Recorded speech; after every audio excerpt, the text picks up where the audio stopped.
George Kirby is back. What should we expect in his return tonight? We'll discuss coming up here on the Locked On Mariners podcast. Colby, hit it.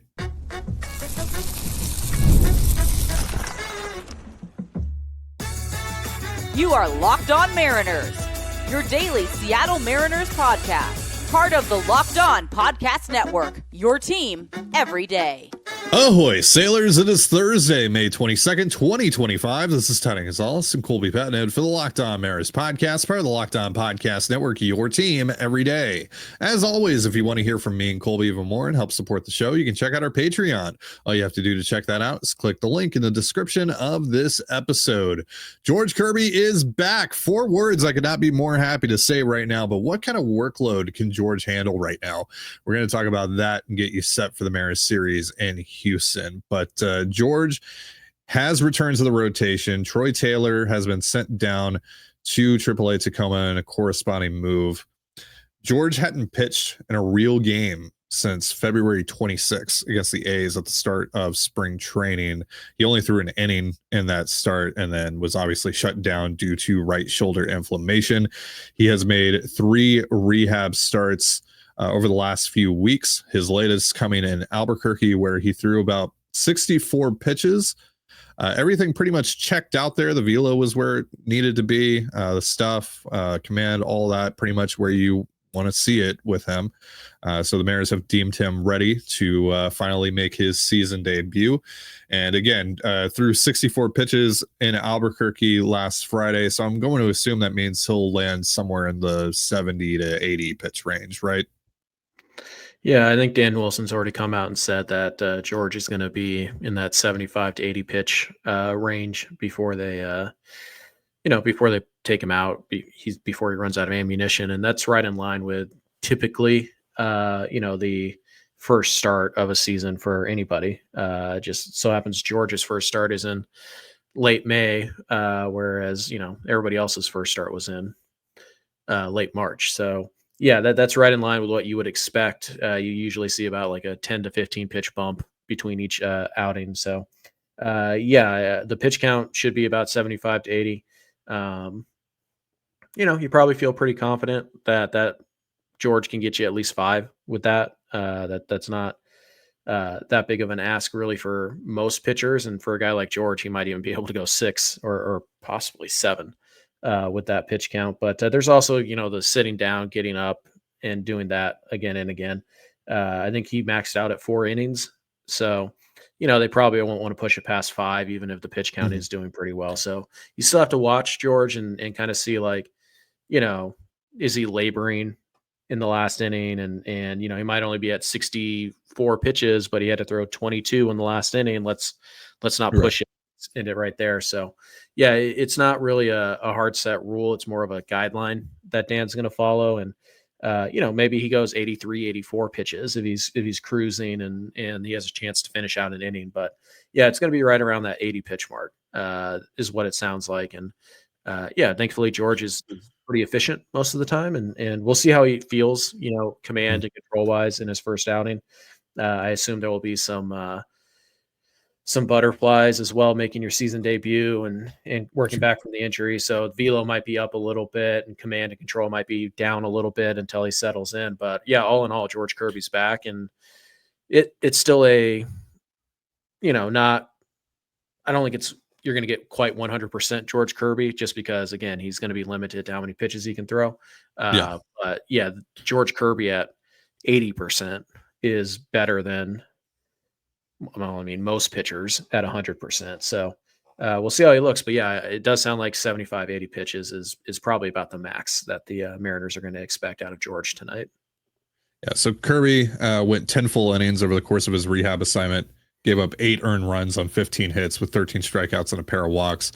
The amount of runs that he gave up, whatever, just throw that out of the window, guys. It's the same rules apply to rehab assignments that we apply to spring training starts. Guys are just working through things. They're testing things out, all that stuff. They're not really focused on attacking the hitter specifically in those moments. Matt Brash is a great and recent example of this. He had given up 5 runs and 5 appearances during his rehab assignment, and you've seen how good he's been since getting back. So not concerned about the runs that George gave up over the course of his rehab assignment whatsoever. But yeah, I mean, this is huge to get George back, even if it is 80% of George, at least to start here, like you said. As far as tonight goes, the Mariners should prepare to cover 4 or 5 innings with their bullpen. And if you get better than that from George, if he's able to go deeper than that without showing any, issues, then great. We'll see how aggressive the Astros are, because obviously George is going to be very much in the zone, or at least you think he will be. We'll see, again, maybe he's amped up a bit and the command isn't, as pinpoint as it usually is, but we'll see if the Astros are very aggressive on pitches inside the strike zone. Maybe they hit into a few outs early on and he's able to get through a couple of innings pretty quick. Maybe that allows him to get into the 5th or maybe even 6th inning, but for the most part I would expect him to go about 4 tonight, and anything better than that I'd view as a bonus. Yeah, I mean, the good news is that the fastball velo he's topping out 98, so velo looks like it's 100% back. We know George typically 96, 95, 96, and then he can occasionally touch 99. I think he's touched 100 once or twice in his career. But yeah, the velo was really good down in his rehab assignments, really from the first outing. And I think if you're going to take anything away from the rehab assignments, it's the 2 walks in 10 innings. That's the number you want to see. It means he's throwing a lot of strikes, and control and command are so important for George. We've talked about this. He's got good stuff, but he does not have like elite, amazing stuff. So he really needs the command and the control to, stuff wise, he's probably a number 3. But when you factor in command and control, that's what makes him, on some days, one of the best, if not the best pitcher in the American League. And on other days, it makes him, get jumped early and he gives up 7. And thankfully, mostly you get the former about 75% of the time, 80% of the time. And then, you get like 10% of the time you get the just kind of like, he's number 3. He's figuring it out. And then the other like 3 starts a year, he just gets jumped. And usually, that's going to happen pretty early on. So we'll see what George does. I don't think we'll see anything like super different out of George in this first outing. I think you're going to see a pretty chalk type of performance from him. He's going to try and get ahead with the fastball. He'll throw the splitter. I don't think you're going to see any kind of like crazy like new pitches, or I don't think you're going to see him change up his game plan really at all. And he's had success against the Astros as well. So we'll see. Like I said, I think today more than anything is about George getting back on the mound and feeling healthy and going strong. And if he gives you good quality baseball out of it, great, fantastic. You'll take it. But the key is, you want to see the velocity, you want to see the command, and you want to see him tomorrow talk about how great he feels and all of that. One other thing to just kind of keep an eye on here going forward after tonight is that George has been pitching on 5 full days rest between all of his starts, not 4. So are the Mariners going to stick in the 6-man rotation to kind of help George acclimate a little bit, or are they going to just, is that the next step and they're just going to do it on the fly? Like, is George going to start game 1 of the next series, or is he going to start game 2? And so we'll see how they want to handle so they do have the off day on Monday after the Astros series. So he will pitch on, he'll pitch on the 5 days rest. So once Miller's cleared, or once Gilbert is cleared, whenever that might be, whoever gets activated first, I would assume it's going to be Miller first before Gilbert, even if it isn't, right at the end of his 15 days. It'll be interesting to see if they, keep Evans and Hancock in Seattle for the time being and just send down one of the relievers and operate with a 7-man bullpen and a 6-man rotation, which is something that we have seen them do a little bit of, but not recently, not for a while.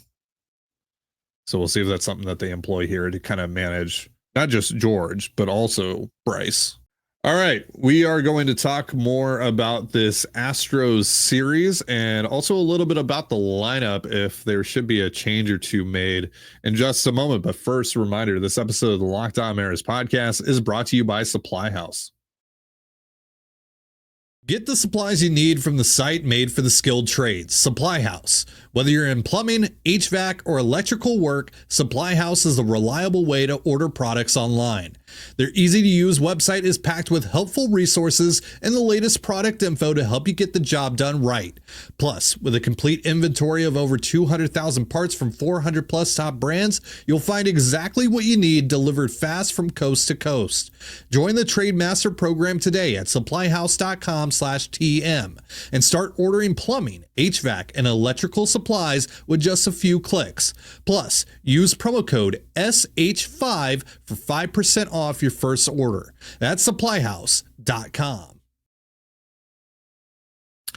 And you're listening to the Locked On Mariners podcast. For instant reactions following every Mariners game, be sure to tune into the Mariners postcast with Anderson Hurst and Christopher Crawford, available on both the Locked On Mariners YouTube and podcast feeds. And by the way, this is our last show of the week. No show tomorrow.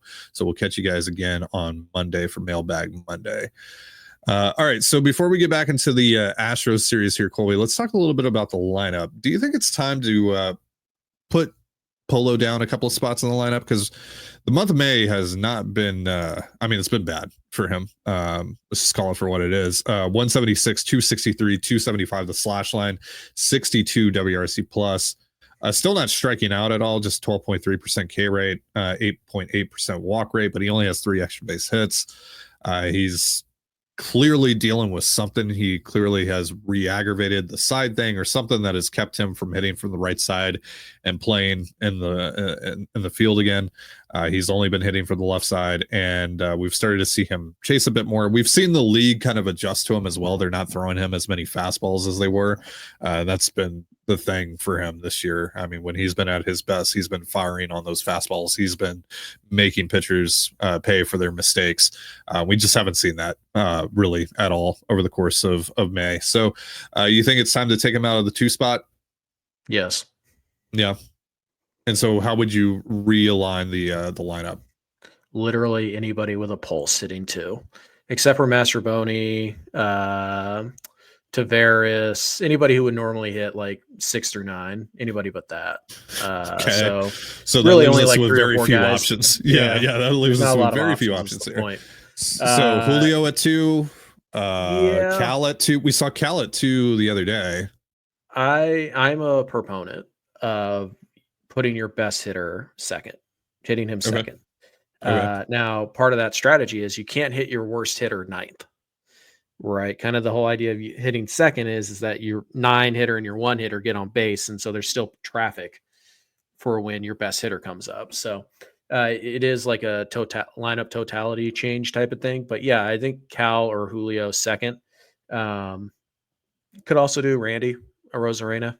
He's starting to swing the bat again a little bit there. Like I don't think you should move. Seems like Polo the hamstring is healthier too. Yeah, I don't think you need to move Polo down to like 8th, but like maybe 5th. I feel like if you win something like JP, and then probably like I think Cal, Julio, Randy, and then Polo, something like that. Just get him out of the first 4 spots in your lineup, and there's also he comes up more often. Teams are kind of taking advantage of that. They're bringing in their lefties and they're just removing him from the game. And now you're having Mitch Garver kind of split up JP and Julio. Right. So, whereas if you move him, then all of a sudden you still have your 1 through 4. You still have your 4 best hitters all hitting in a row. Mm-hmm. And then it's like, okay, well, if you want to take out the lefty or you want to bring in the lefty to get Polo honestly, out, I think that's more of a reason to send Polo down in the lineup than just his overall performance right now. Yeah.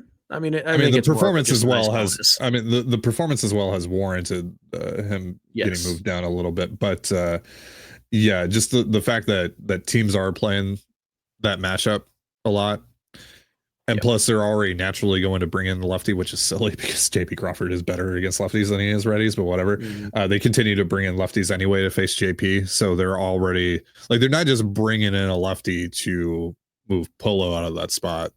It's just kind of what naturally happens. And so, I just, as solid as Mitch Garver has been this year, and really he has, I just don't want him breaking up JP and Julio.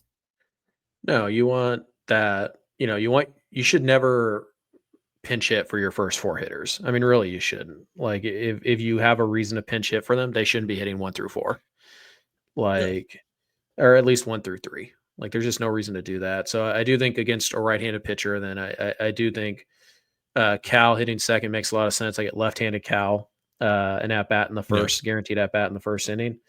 I think that's well worth it, especially because that's usually when pitchers, they takes them a second to settle in and all that. So I want Cal hitting in the first inning. So I'm fine hitting him third and just moving Julio up to second, but I do like Julio hitting third. He's talked about how he likes having that beat between getting off the field in the first inning and then coming up to the plate and all that. And if he's hitting third, he doesn't even have to get on deck until after the first at bat. So right, and Julio's been pretty good for the last couple of weeks. Julio in the month of May, 273.08, needs to get on base more, but 486 slug, 130 WRC plus. He's only striking out 11.5% right now in the month of May. Yeah, if he was getting on, that 338 clip, we'd probably, 30 points higher, we'd probably be talking about this as like, oh, Julio's in one of those zones. And it's like, he's not quite there, but he's pretty close. So I don't want to do much of anything to kind of throw that off balance. But yeah, if Julio, if he hits 2, that's fine. I think against righties, though, I would go Cal hitting 2, and then Julio 3, Randy 4, and then probably still Polo 5. I still think, at some point he's going to come out of the other end of the slump and he's going to start to hit again. And at that point, you can talk about moving him further up. I mean, heck, maybe even probably right now, not right now, but maybe once Polo starts to show some signs of turning things around, maybe he hits 4 and you put the other manager in a conundrum where it's like, okay, do I want to bring in the lefty to try and get Polo out of this game, knowing that means that lefty has to face Randy Arozarena?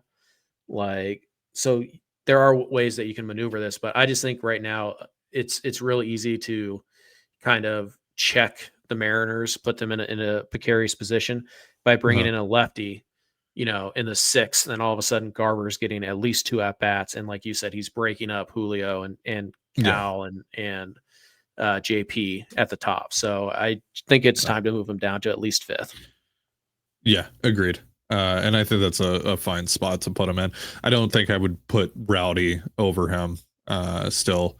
But even though the Rowdy's actually been hitting better than Polo this month, 6th is the appropriate place to put Rowdy. Yeah. So, I just think getting him out of that 2 spot right now, both for the performance, but also again because of how other teams are playing the matchups, I think that would be beneficial for the M's until Jorge gets it going again. The Mariners really need a JP Crawford hitting 9th. But unfortunately, right now, there's really not a better leadoff option with Robles still on the shelf. Williamson is starting to look a little better, though, over the last few days. And so, again, if you're going to hit Cal second, which I would, you need a really solid number 9 hitter, and then you need a good leadoff guy because you still want traffic. So maybe because they don't have that 9th hitter right now, maybe they do go Julio second. And Cal third, but I don't like Cal hitting cleanup. It feels like a wasted opportunity to not have him hit in the first inning, not guarantee him an at-bat early in a game. So, we'll see what they want to do, but yeah, I think it's time to move Polo down. You're listening to the Locked On Mariners podcast. So we already talked about George Kirby, what to expect in his season debut tonight against the Astros, but let's talk a little bit more about this series. So the way that the Mariners rotation is going to reslot behind Kirby is as follows: Emerson Hancock, Brian Wu, Luis Castillo, Logan Evans.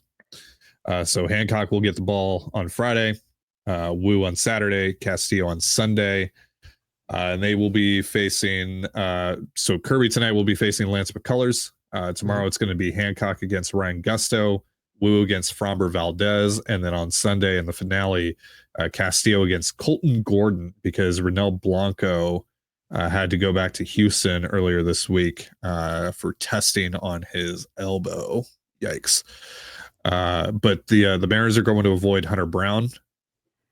So that's good news.